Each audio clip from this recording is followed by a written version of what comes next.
Bonjour, nous sommes très heureux de vous annoncer, Bernard, Carléo, Juliana et moi, la tenue du premier colloque en France, psychanalytique sur la tendresse.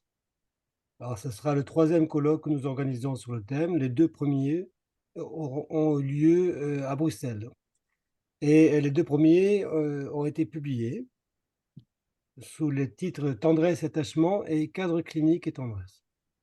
Donc, nous avons voulu, suite à ces deux premiers colloques, organiser un colloque en France sur ce qui nous pose question, c'est-à-dire pourquoi ne parle-t-on pratiquement pas de tendresse, pas seulement en psychanalyse, mais aussi dans les autres sciences humaines.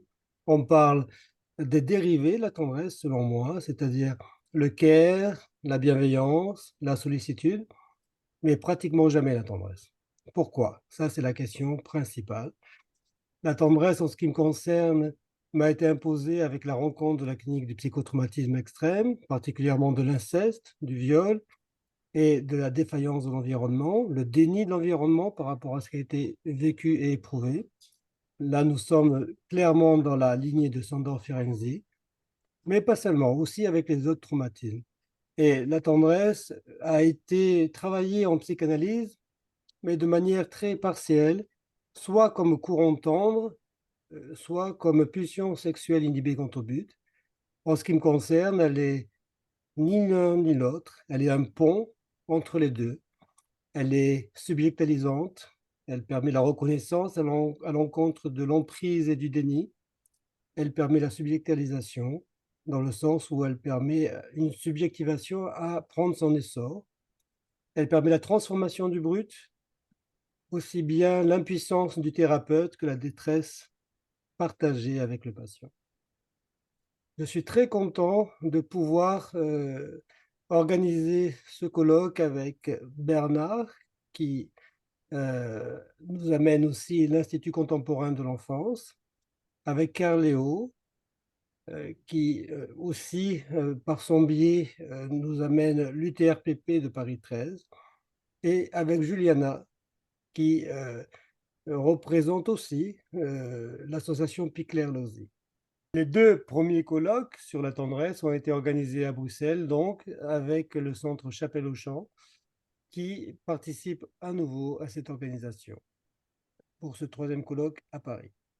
Le tabou ou non de la tendresse? Pourquoi ne pas l'interroger? Pourquoi ne pas l'amener? Pourquoi le mettre sous silence?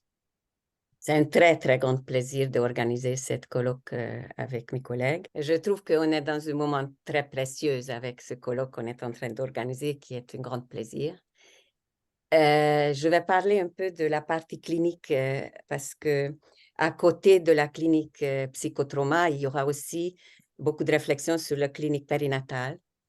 Et à partir de l'école de Budapest, donc Sándor Ferenczi, d'où la notion de tendresse nous est venue, mais aussi de Balint avec l'amour primaire, ou Amy Pichler, qui était un extraordinaire contributeur pour parler de liberté corporelle et de l'équilibre qu'on peut trouver entre autonomie et dépendance. Je mettrai beaucoup d'accent sur l'intimité qui peut se créer dans les rencontres pendant les soins corporels et montrer que quel environnement, quelles conditions permettent qu'il y a quelque chose qui fait venir les potentiels et le bébé et les adultes, ou avec l'ajustement, avec le toucher, avec le contact, quel type de partenariat qui peut se mettre en place. Et c'est dans ce partenariat entre bébé et adulte que je vois la notion de tendresse de prendre tout son sens. Et je pense que c'est une très grande importance pour la suite. Bonjour, je vais commencer par une citation. La voici. La cause est entendue. Le concept d'empathie n'est pas un concept psychanalytique. Et alors, je ne vois pas comment notre langage pourrait être constitué seulement avec notre vocabulaire propre. Cette citation est de Daniel Wiedeché, il y a 20 ans maintenant, dans un texte qu'il commence avec cette petite phrase que je viens de vous lire. C'est un texte qui s'appelle « Dissection de l'empathie ».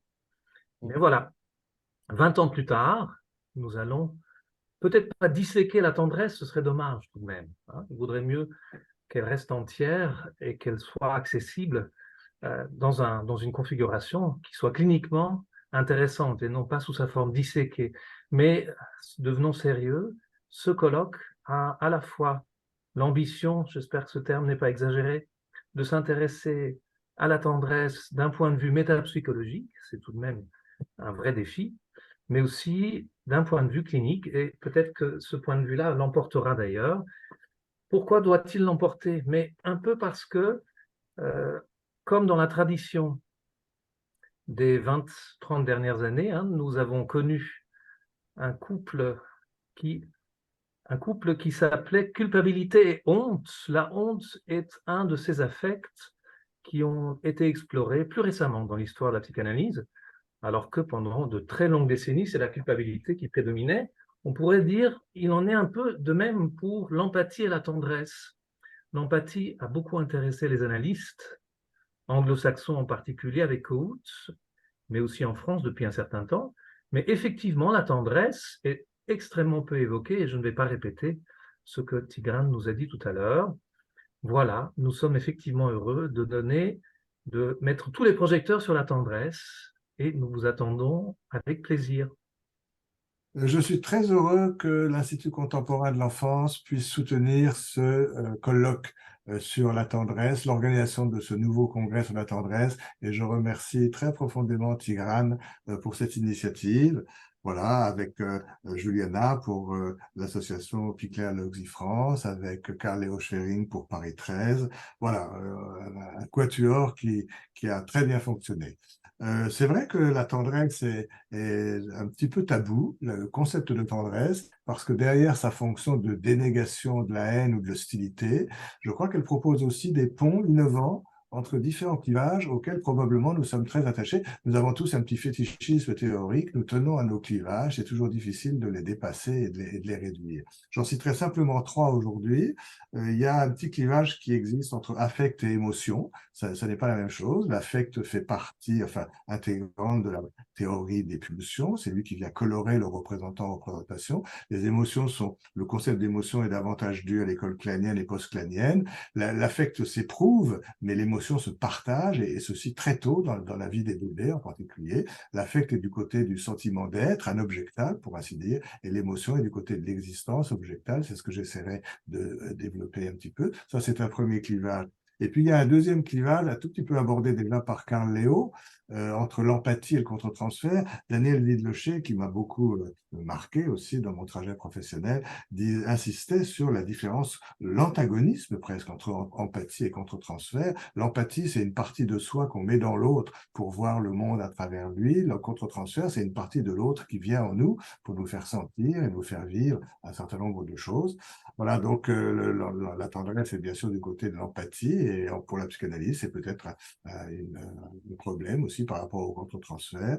Et puis, troisième antagonisme, peut-être entre la tendresse pour l'objet et la tendresse pour soi. Et je pense vraiment que le thérapeute, l'analyste, doit d'abord se réconcilier avec l'enfant qu'il pense avoir été, avec l'enfant qu'il craint d'avoir été, retrouver une tendresse envers lui-même avant de pouvoir éprouver une éventuelle tendresse vis-à-vis de l'autre. Voilà, ce colloque, à mon avis, va être tout à fait passionnant.